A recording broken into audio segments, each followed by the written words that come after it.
Good afternoon, everybody. LX StarCraft here, bringing you my third attempt on another StarCraft 2 commentary for today. Now, twice in a row earlier today, I was trying to do a game between EG's Idra and Complexity's Minigun on Metalopolis, I think. And both times I messed it up. One time, or the first time, I went to hit the view button, which would be if you have a player selected, you see you can hit V and it shows you their view until you let go. And instead I hit the back button, and I mashed it a few times, so I started going back like 30 seconds, and I just kind of fell speechless in the middle of the cast, so I figured that wouldn't be good. So I started doing the cast again, and then accidentally hit the off button on my surge protector with my foot, so my computer shut off. So I'm making sure to keep my feet out of that area, and I'm looking down at my keyboard before I ever hit the V hotkey again. So hopefully everything goes okay this time. So I found another replay. Both of the other replays between Idra and Minigun, it was a best of 3 from some tournament, I'm not sure which. They were both quite short games, or I believe one was maybe too short, one was too long, because of course I can't upload the more than 20-minute videos to YouTube. And then another one was just 8 minutes game time, so I didn't want to cast a game that would be, 4 minutes real time. So I just went and I found this one between mTw's, I can't remember what that stands for, Dimaga, who is a Ukrainian Zerg player, very good, and Alternate Attacks, I believe that is what ATN stands for, Socke, and I believe that is how it's pronounced. The map is going to be Shakuras Plateau, and once again, I'm assuming this is from some tournament. We know it's not ladder, because if it was ladder, it would be red versus blue as opposed to red versus yellow. And so far, everything actually looks almost exactly the same as the last game. We do have Dimaga throwing down the pool first. He's actually throwing down a gas to make Socke think that this expansion will go down later, and trying to send the drone around here so the probe wouldn't see. But Socke, of course, he's very good. He knows exactly what's up. So now they're just kind of dueling here, blocking each other's expansion. You'll see Dimaga, he's a lot of money. He really wants to get that expansion down. But, of course, his spawning pool will be done very soon, and that'll make it so he will finally be able to get that expansion down. At the same time, it looks like we have Socke actually not going to be going for a Forge Fast Expand. It looks like he's just going to be doing almost kind of a... I'm not sure. I actually don't think I've seen this before. It's almost like a 1-gate expand or maybe a 3-gate expand with the gates on the low ground as opposed to a Forge. Now, this is kind of curious just because the problems with this is, obviously, imagine... say Socke or Dimaga all of a sudden decided to just make like 12 Zerglings. Dimaga. Socke would not really be able to defend very well. You see, as the one Zealot, he's got some Chrono Boost. He could maybe make some Stalkers, which he is. But he wouldn't have a whole lot to defend it. Of course, that's where those cannons come in, especially because he'll probably... Well, actually, it doesn't look like he's going to try and be getting the Nexus down anytime too soon. So, hopefully everything works out okay for him. And so... Now, just kind of watching, we do see the Zealot moving out. We also have the Stalker being Chrono Boosted. He was going to move out and help out the Zealot, but looks like now he's just going to be sniping the Overlord. Very annoying for Dimaga. So we do have these 2 Zerglings fighting the Zealot here. Now, very sadly, 3 Zerglings. One is now deceased. But very sadly, 3 Zerglings by themselves cannot beat a Zealot. Wow, it's very sad. But he does have the 4 now. He should be able to do it. And, of course, now he's supply blocked, so that's very annoying as well. But he does have the Zergling speed on the way. It looks like he did pull off of gas completely, so he's just got the 8 extra gas there. I mean, everything going very standard. Now, Dimaga has seen this expansion. He did see it go down, or he knows it's going to be, especially because of the wall in the front. So it'll be interesting to see what Socke decides to transition into. Now, we do have this Zealot actually doing a good amount of damage back here in this base. Looks like it is going to go down with the 1 drone living, but we also have a Stalker here now as well. We do have 4 more Zerglings on the way, and luckily on the creep, the Zerglings can catch the Stalker. The problem is off the creep, as soon as the Stalker retreats, which he will probably decide to very soon if he doesn't want to lose it. Yes, he will be able to run it, just because the Zerglings don't have speed yet, and Stalker and Zergling speed, when the Zerglings do not have speed, is actually exactly the same. It's 2.95, I believe. So we just have to see, is the Stalker going to manage to get back to the base before the Zergling speed finishes? He's got about 20 more seconds, so it looks like he will be fine. We do have the Sentry here, so it looks like the Stalker will live to fight another day. Very sad the Zerglings couldn't finally getting their thing. The Nexus is up, and at the same time we do have Dimaga grabbing his 3rd expansion. Now this is one pretty standard response. Foot just hit the Surge Protector, but the computer's still running, so that's good. But the Fast 3rd expansion is generally a very standard response to having fast natural from the Protoss, just because the Zergs, they always like to stay one base ahead. They like to have that really strong economy. You'll see Dimaga has been making a good amount of drones, so he's ahead. He's got 5 more in production right now. And Socke is going to be going for some Stargate play. Now, he put it in like an interesting spot, but I'm sure he put it here just so it won't be scouted very easy. He's actually got the double Stargate pressure, which the difference, I think, as Husky once put it, where I actually thought was really good, or it might have been Day 9, the difference between there's Stargate and there's double Stargate. Stargate is meant to put pressure. Double Stargate is meant to do damage. Now what we have here, we actually just have him sending a Stalker over here, making sure there's no Overlords incoming. I was going to say he put him in the center of the base, because that way an Overlord from any direction, from over here, it'll be able to get picked off by the Stalkers, hopefully before this is seen. We do have him Chrono Boosting out Void Rays. He's actually, it looks like he's going to be saving Chrono Boost. And he'll probably be Chrono Boosting something out of this one as well as this one. I'd imagine he'd probably move out with 2 Phoenix and a Void Ray. Or it looks like just 3 Void Rays now. This will be a good amount of damage.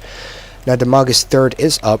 Now, I really hope he has something that can help him defend against this. Unfortunately, he is making a 3rd Queen, but that's all he has right now. He has no Evolution Chamber. His Lair Tech is going to be up, so he will be able to possibly get Hydras if he needs to. But let's hit the V button. He does not know anything about these Stargates coming. So this could do a good amount of damage to Dimaga, because again, actually it looks like he does have an Evo Chamber somewhere. I'm mistaken. There it is, because he does have the +1 attack on the way. So he will be able to throw down some, what do you call them, Spore Crawlers to help him defend. And hopefully his Overlords, unfortunately, he actually doesn't have any up here. So if the Void Rays go up here, he won't see them coming till they're in his base. And wow, we actually have, 5 Void Rays that are going to be coming out, and as well as the Twilight Council probably going to be transitioning to, I would imagine, Charge, just because all these Void Rays are so heavy, the setups are easier. So it looks like we do have the Void Rays out. The 2 more Void Rays should be following in just a moment. There's 1, there's 2.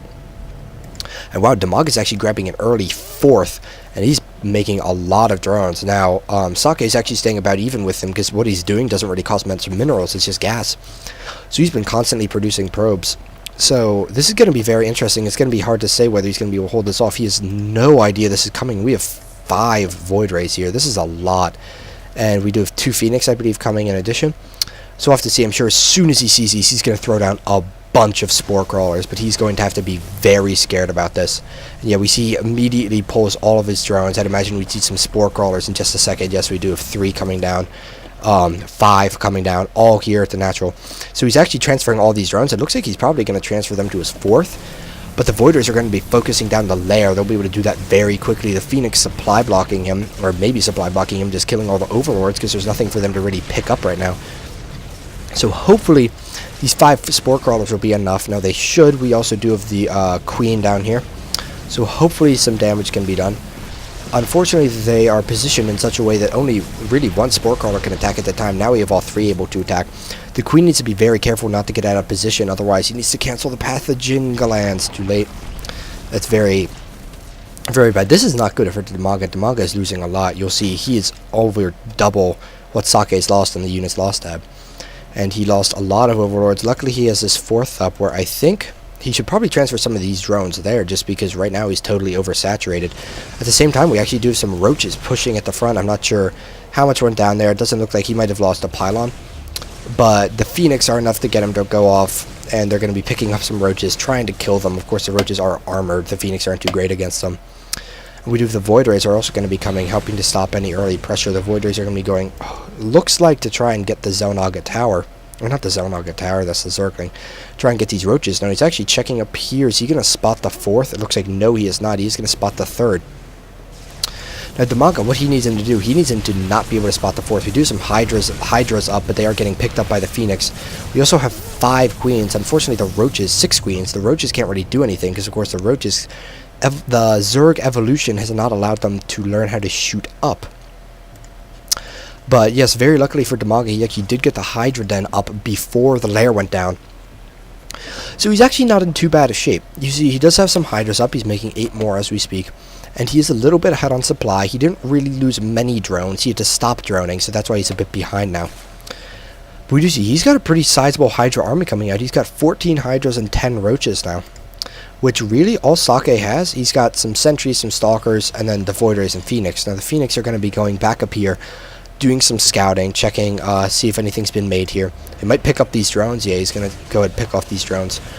Now, he might be getting a little bit suspicious just because since this base hasn't been retaken, he can think one of two things. Either he's done a lot of damage to Dimaga, which is what he probably thinks, or Dimaga has a fourth base, which it doesn't seem like he is thinking. I do not believe that he managed to scout that. Let's use the view button again. No, he did not scout that. He does not know. It looks like he's going to be going into maybe Zealot Archon or Zealot High Templar into Archon. The High Templar will have storms. He's getting this because he knows this will be very good. Now the Phoenix are going to spot the fourth now.